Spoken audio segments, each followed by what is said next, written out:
नमस्कार, मेरा नाम है दर्पण और आप देख रहे हैं दी लल्लन टॉप का डेली फाइनेंशियल बुलेटिन खर्चा पानी।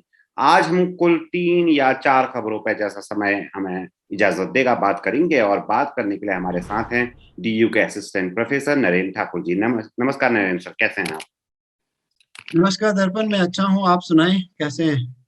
मैं भी अच्छा नरेंद्र सर। आज खबरों से भरा भरा हुआ दिन है हाँ। और सबसे बड़ी खबर जो आज की है वो वोडाफोन आइडिया के शेयर को लेके है, जो अगर बंद जब आज का सेशन हुआ 3:30 बजे तो वो 20.88% बंद हुआ था। इसी का जो इसी की से जुड़ी हुई टेलीकॉम इंडस्ट्री से जुड़ी हुई जो दूसरी कंपनी है वो है भारतीय एयरटेल। उसका शेयर हालांकि दिन में 2% के करीब तक गिर गया था, लेकिन अंत में केवल 1.95 पॉइंट्स या जितने में खुला उतने में ही बंद हुआ। कारण इसका क्या है? कारण यह है कि वोडाफोन आइडिया में 35.8% की मालिक अब भारत सरकार होगी। कम से कम जो फ्रंट पेज जो आपको कल न्यूज देखने में मिलेगी।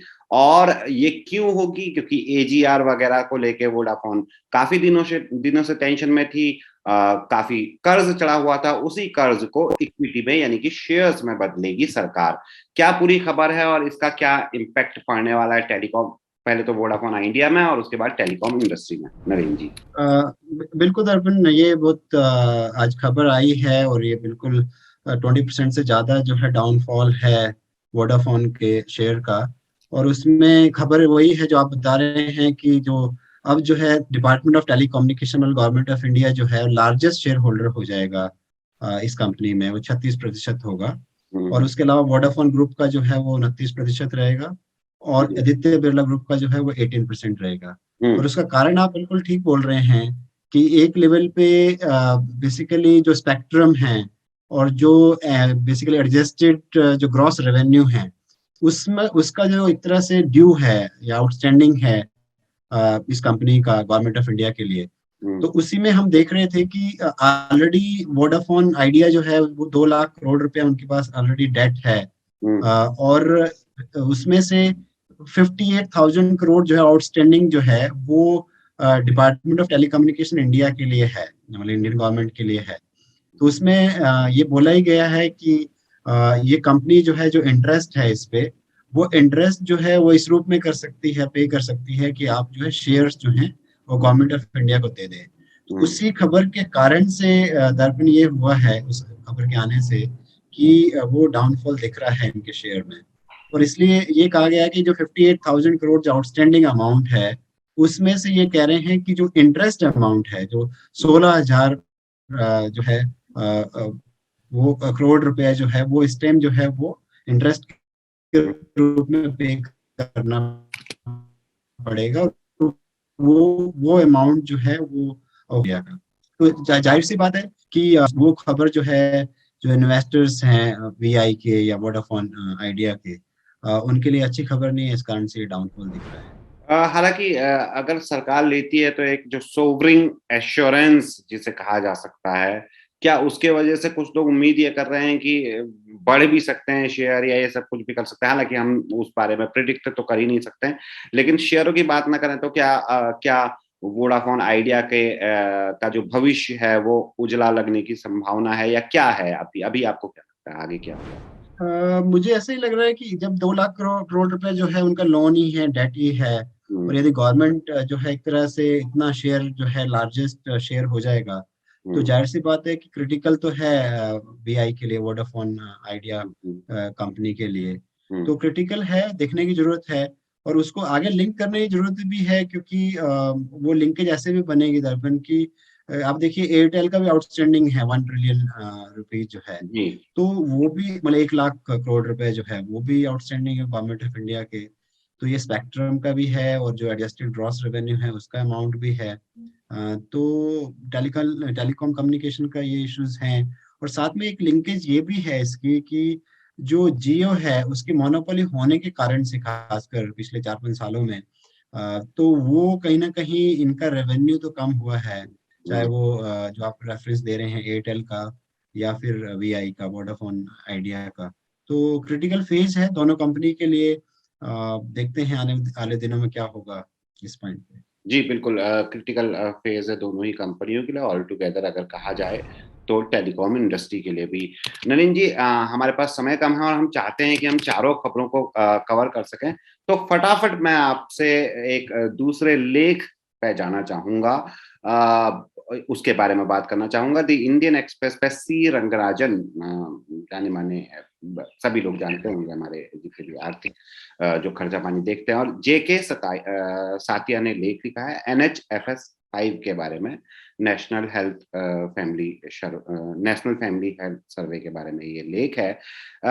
इसमें हेल्थ और पॉपुलेशन आउटलुक को लेकर, हालांकि नेशनल फैमिली हेल्थ सर्वे को लेकर हमने काफी बार खर्चा पानी में बात की है, लेकिन आज भी ये बात करना जरूरी है। लेख क्या कहता है और इस विषय में आपकी आपकी क्या राय है? आपने पूरा विस्तार पूर्वक पढ़ा था और हमने डिस्कस भी किया था इसके बारे में, नरेंद्र जी। इस वाले लेख इम्पोर्टेंट लेख है ये, और आजकल वैसे ही इंडिया में डिबेट बनी हुई है कि पॉपुलेशन ग्रोथ जो है वो डेवलपमेंट अंडर डेवलपमेंट का रीजन है, कि विकास कम इसलिए हो रहा है कि जनसंख्या बढ़ रही है।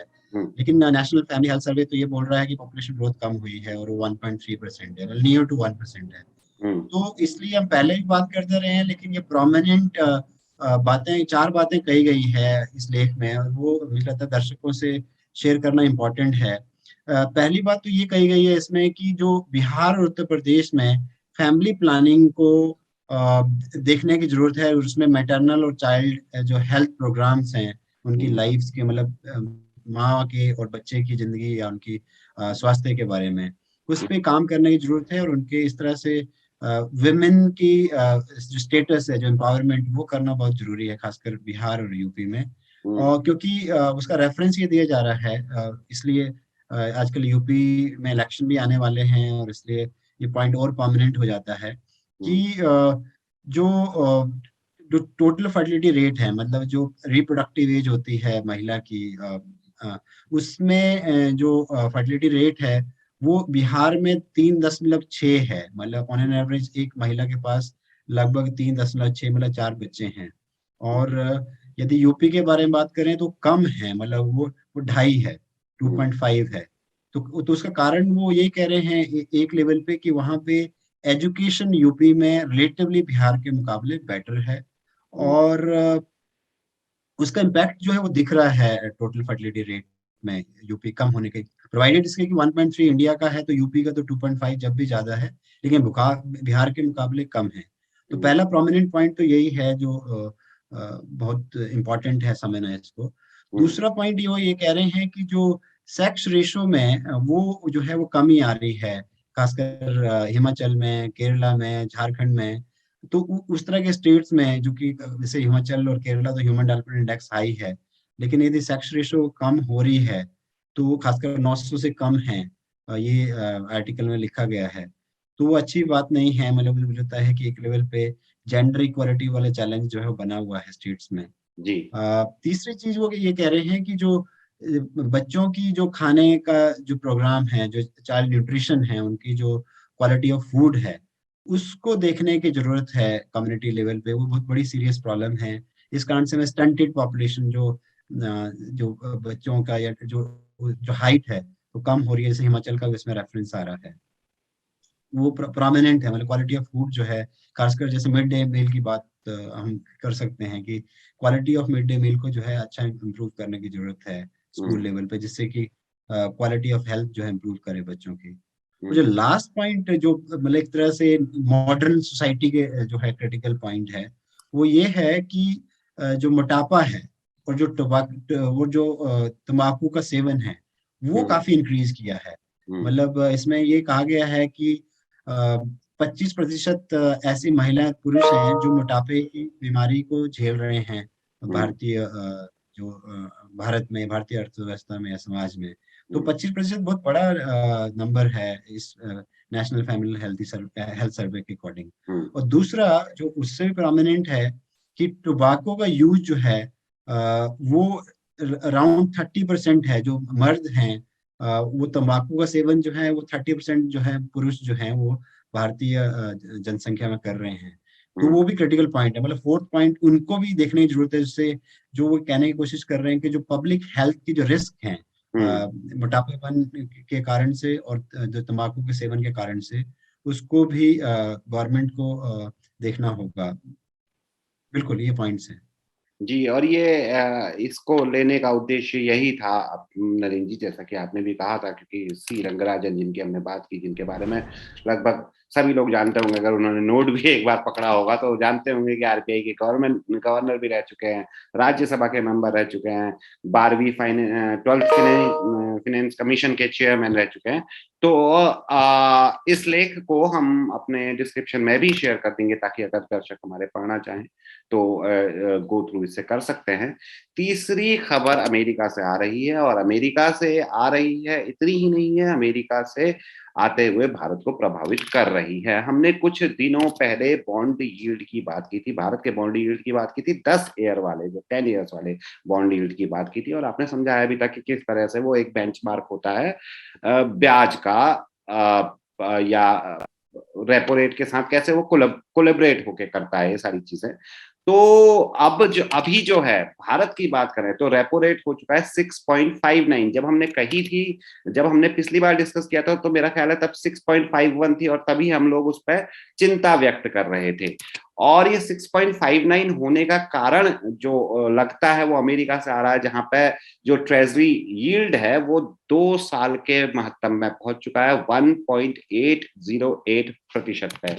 तो ये आपस में कनेक्शन क्या है नरेंद्र जी, और आगे हम इन्फ्लेशन में या बॉन्ड यील्ड में या फिर ब्याज की दरों में कैसे परिवर्तन अमेरिका में और फलस्वरूप भारत में देखने को मिल सकते हैं हमें? बिल्कुल, ये आपने अच्छा बिल्कुल बताया है कि जो 10 इयर्स की जो ट्रेजरी बिल है, उसका जो रेट ऑफ रिटर्न है या रेट ऑफ इंटरेस्ट उसको कह लें हम, यील्ड हम्म, रेट उसको कहते हैं दरअसल, हम्म, दर्शकों के लिए आसान भाषा में हम कहें, वो बिल्कुल 1.81% हो गया है, जबकि rate of interest near to zero है अमेरिका में। तो वही बेंचमार्क होता है एक तरह से कि जो सेंट्रल बैंक जो है हर इकोनॉमी में वो डिसाइड करता है, जिसमें हम्म, आपने बिल्कुल कहा कि जो इंडिया में जो है रेपो रेट जिसको हम कहते हैं या बैंक रेट बोलते हैं, तो बिल्कुल और वही रेपो रेट जो है फिर जो कमर्शियल बैंक जो है डिसाइड करते हैं उसके कॉरस्पॉन्डिंग कितना जो है वो लोन पे रेट ऑफ इंटरेस्ट देंगे या डिपॉजिट पे कितना रेट ऑफ इंटरेस्ट देंगे। तो यदि जहां पे रेट ऑफ इंटरेस्ट 0.25 के राउंड या नियर टू 0% है अमेरिका में, और यदि 10 इयर्स का जो ट्रेजरी बिल है उस पे यील्ड रेट 1.81% है, वो कहीं ना कहीं यही सिग्नल दे रहा है कि आपको आने वाले दिनों में, जो हम पहले भी बात करते रहे हैं, कि रेट ऑफ इंटरेस्ट इंक्रीज करेगा, क्योंकि इन्फ्लेशन की बड़ी समस्या आ रही है अमेरिका में भी, जो 40 साल में सबसे ज्यादा इन्फ्लेशन रेट है। हम्म, और जाहिर सी बात है कि वो इंडिया में भी पर्सपेक्टिव है, जो हम बात करते रहे हैं कि जो WPI है, होलसेल प्राइस इंडेक्स जो है वो 14% से ऊपर है। तो हम्म, उसी के कॉरस्पॉन्डिंगली हम देख रहे हैं यहाँ पे कि जो यहाँ पे ट्रेजरी बिल है या जो 10 ईयर बॉन्ड यील्ड रेट है इंडिया में, वो 6.59% हो गया है। तो बिल्कुल जो ये हम बात करते रहे हैं कि जो अमेरिकन इकोनॉमी में जो होता है उसका जो है और देशों पे इम्पैक्ट होता है, इंक्लूडिंग इंडिया में भी। हम्म, तो वहां पे यदि 10 ईयर बॉन्ड की यील्ड रेट बढ़ रही है, तो जाहिर सी बात है कि इंडिया के जो यील्ड रेट है वो भी इंक्रीज कर रही है और 6.59 है। तो अभी तो हम ये कह रहे हैं कि जरूर ओमिक्रॉन के कारण उतना रेट ऑफ इंटरेस्ट हो सकता है इस क्वार्टर में ना बढ़ाए आरबीआई, लेकिन हम्म। मुझे लगता है आने वाले महीनों में यदि ये स्टेबल रही ओमिक्रॉन की कंडीशन और उतनी सीवियरिटी नहीं बढ़ी, तो जाहिर सी बात है कि आने वाले दिनों में रेट ऑफ इंटरेस्ट बढ़ने के काफी चांस है इंडिया में। जी, चलते हैं सीधे चौथी खबर की ओर। जब नरेंद्र जी, आपको याद होगा, जब हम लोग छोटे हुआ करते थे तो हम पढ़ा करते थे, देखा करते थे कि भारत जो है ग्रामीण या ग्रामीण अर्थव्यवस्था प्रधान देश है, या भारत में 75% आबादी गांवों में बसती है। लेकिन ये जो संख्या है, ये जो स्टेटिस्टिक्स है, पिछले कई वर्षों में तेजी से बढ़ती है। तेजी से बदलने का अर्थ ये है कि शहरों की ओर को आई है, शहरों की ओर को स्टेबल हुई है, और इस वजह से शहरों पे एक एक दबाव सा पड़ा है। दबाव पड़ने से क्या हो रहा है, सैनिटाइजेशन की प्रॉब्लम है, हाउसिंग की प्रॉब्लम है, ऑफ कोर्स हेल्थ की भी प्रॉब्लम है, और जनसंख्या का जो घनत्व है, एक जगह घट रहा है और एक जगह बढ़ रहा है, वो भी इफेक्टिव आ रहा है। यानी कि शहरीकरण एक धीरे धीरे एक समस्या होती जा रही है। इसमें माइग्रेंट वर्कर्स का एक एक जो इसमें जो फैक्टर है उसके बारे में बात कर रहे हैं इंडियन एक्सप्रेस में सुमीत एम और रंजन और राहुल वी कुमार, इनका एक लेख है। ये किस तरीके से इसको देखते हैं, शहरीकरण को कैसे देखते हैं और इसमें माइग्रेंट वर्कर के फैक्टर को कैसे देखते हैं, और क्या इसमें हमें 2020 का वो जो माइग्रेंट वापस गए थे, जो घर वापसी जिसके बारे में बात कह रहे थे, वो सब कुछ भी फैक्टर इन किए गए हैं इस पूरे लेख में। बिल्कुल ये बहुत प्रोमिनेंट है। देखिए जो फर्स्ट हम मतलब इनफैक्ट जो लास्ट आर्टिकल हम बात कर रहे थे, ये रंगाराजन जी ने लिखा है सेतिया जी के साथ, उसमें बात हेल्थ क्राइसिस के बारे में है और ओमिक्रॉन बहुत बड़ा चैलेंज बना हुआ है, या कोविड-19। तो ऑब्वियस है हेल्थ सेक्टर में क्या हो रहा है या पब्लिक हेल्थ इश्यूज क्या हैं, वो हमने डिस्कस किए। और साथ में हमें बिल्कुल पता है कि जो आपने रेफरेंस दिया कि किस तरह से माइग्रेंट्स बुरे हाल होते हैं जब इस तरह के क्राइसिस आते हैं, हेल्थ क्राइसिस। तो वो हमने पहले भी देखा है कि किस तरह से वो घर लौटे थे और क्या समस्या आ जा रही हैं। और वो इंडिया के डेटा में भी दिख रहा है कि एग्रीकल्चर रूरल एरिया में फर्स्ट टाइम हुआ हिस्ट्री में कि नंबर बढ़ गया है वर्कर्स का एग्रीकल्चर सेक्टर में। तो उसका मतलब ये नहीं हुआ कि वो नौकरियां उनको मिल रही है, लेकिन वो क्राइसिस में है, डिस्ट्रेस जो है वो वर्किंग कंडीशन है, शहरों से उनको जबरदस्ती जाना पड़ा है इस क्राइसिस के होने के कारण से। तो एक तरह से ह्यूमन क्राइसिस है ये। उसी ह्यूमन क्राइसिस के लिए रंगाराजन और उनके साथ जो नॉट रंगाराजन, इनफैक्ट युरुदर राजन नाम है उनका, युरुदर राजन जो सीडीएस में जो है वो प्रोफेसर है, एमेरिटस प्रोफेसर हैं, उन्होंने ये आर्टिकल लिखा है और बहुत इंपॉर्टेंट प्रोमिनेंट आर्टिकल है जो माइग्रेंट की कंडीशन को बताते हैं, और खासकर जो बेघर हैं, जिनके पास घर नहीं है, उसके बारे में बताया है। तो दर्शकों को ये समझना बहुत मतलब समझना चाहिए कि क्या स्थिति है। तो भारत में 2011 के सेंसस के अकॉर्डिंग भारत में जो अर्बन पॉपुलेशन है वो 31% है, जो कि मुझे लगता है कि अब मान लीजिए 35 to 40% हो सकती है यदि 2021 का हम आर्टिकल देखें। तो इसका मतलब है कि अर्बनाइजेशन तो बढ़ रहा है इंडिया में, लेकिन साथ में बिल्कुल जो अर्बनाइजेशन की प्रॉब्लम है, जिसमें कि एक प्रोमिनेंट प्रॉब्लम ये भी है कि उनकी जो छत नहीं है, घर नहीं है रहने के लिए, तो उसमें जो पॉपुलेशन है वो बहुत बड़ा नंबर है। मतलब अर्बन एरिया में 4.5 लाख परिवार ऐसे हैं 2011 सेंसस के अकॉर्डिंग जिनके पास घर नहीं है। तो 4.5 लाख बिना घर के लोग रह रहे हैं। उसमें से 18 लाख लगभग जो हैं वो व्यक्ति हैं, क्योंकि 4.5 यदि लाख फैमिलीज हैं, उसमें से 18 लाख जो है व्यक्ति जो हैं या फैमिली में मेंबर्स हैं, उनके पास घर नहीं है। और उसमें ये भी कहा गया है कि जो महाराष्ट्र और यूपी यूपी की बार दोबारा हम बात कर रहे हैं, वैसे दो स्टेट है उसमें हाउसिंग क्राइसिस बहुत बड़ा एक तरह से डेंजर है, या बहुत एक्यूट क्राइसिस है, बहुत एक तरह से भयावह क्राइसिस है। और हमें ध्यान रखना पड़ेगा कि महाराष्ट्र एक इंडस्ट्रियलाइज स्टेट है, एक औद्योगिक जो है वो राज्य है। और खासकर यूपी की बात करें तो वो कुछ कुछ जो पॉकेट्स हैं उसके इंडस्ट्रियल हैं, लेकिन जनरली वो रूरल एरियाज में काफी ज्यादा है, या हाईएस्ट पॉपुलेशन यूपी में ही है। तो इसलिए ये बहुत प्रोमिनेंट है। तो इसलिए जो कुछ इसमें एक बात कही गई है कि इसी को कैसे ठीक किया जा सकता है। तो मुझे लगता है कि गवर्नमेंट को एक सजेशन ही है, इनफैक्ट गवर्नमेंट की प्लानिंग के अकॉर्डिंग ही बात कही गई है कि अभी आत्मनिर्भर भारत जो पैकेज दिया गया, economic package government of India द्वारा या मोदी गवर्नमेंट द्वारा, वो 20 लाख करोड़ रुपए का है। और 20 लाख करोड़ रुपए में से ये भी एक कहा गया था, मतलब ये बात कही गई है कि हम जो बेघर हैं या जो शहरों में घर हैं, जिनके पास घर नहीं है, जो तो उनके लिए हम घर बनाएंगे, खासकर रेंट के लिए। तो वही वो कह रहे हैं इस आर्टिकल में लास्ट में कंक्लूड करते हुए कि यदि इस तरह की बात यदि इस पैकेज में कही गई या इकोनॉमिक पैकेज में कही गई, और 20 लाख करोड़ रुपए बहुत बड़ा अमाउंट है, 10% ऑफ जीडीपी है, 10% है हमारा कुल सकल घरेलू उत्पाद जो है, उसमें से यदि 10% मतलब 20 लाख करोड़ रुपए आत्मनिर्भर भारत पैकेज के थ्रू दिया गया है, तो ये जो इतनी बड़ी पॉपुलेशन है 18 लाख, उसको कहीं ना कहीं हम एक अफोर्डेबल हाउस, या कम से कम यदि अफोर्डेबल ना करें तो एक रेंटेड हाउस जो है अकोमोडेशन क्रिएट की जा सकती है, जिसमें कि प्रॉपर जो आप बात कर रहे थे हेल्थ केयर या सैनिटेशन या ट्रांसपोर्टेशन नेटवर्क, उसको जो है हम ठीक देखते हुए उसको बिल्ड कर सकते हैं, जिससे कि ये इतनी बड़ी समस्या, खासकर अभी ठंड चल रही है और किस तरह से वो लोग रह रहे हैं, और ये खबरें आ भी रही है और हम भी फोटो देख कैसे लोग जो है बाहर ठंड में ठिठुर रहे हैं, या जो है वो सो रहे हैं बेचारे। तो मुझे लगता है कि बहुत इंपॉर्टेंट स्टेप होगा माइग्रेंट्स के लिए इस तरह के पैकेज को या उस तरह के पैकेज को 20 लाख करोड़ रुपए के पैकेज को इन इस समस्या को के लिए ठीक करने के लिए यूज करना। जी, बिल्कुल, इस तरीके के जो पैकेज हैं नरेंद्र जी, वो भारत जैसे विशाल देश में, और जहाँ एक जगह से दूसरी जगह लोग जॉब्स के लिए और अन्य कार्यों के लिए माइग्रेशन करते हैं, बहुत आवश्यक है, और इसको ठीक करने की भी पर्याप्त ज़रूरत है। बहुत-बहुत शुक्रिया नरेंद्र जी, और दर्शकों का भी बहुत-बहुत शुक्रिया।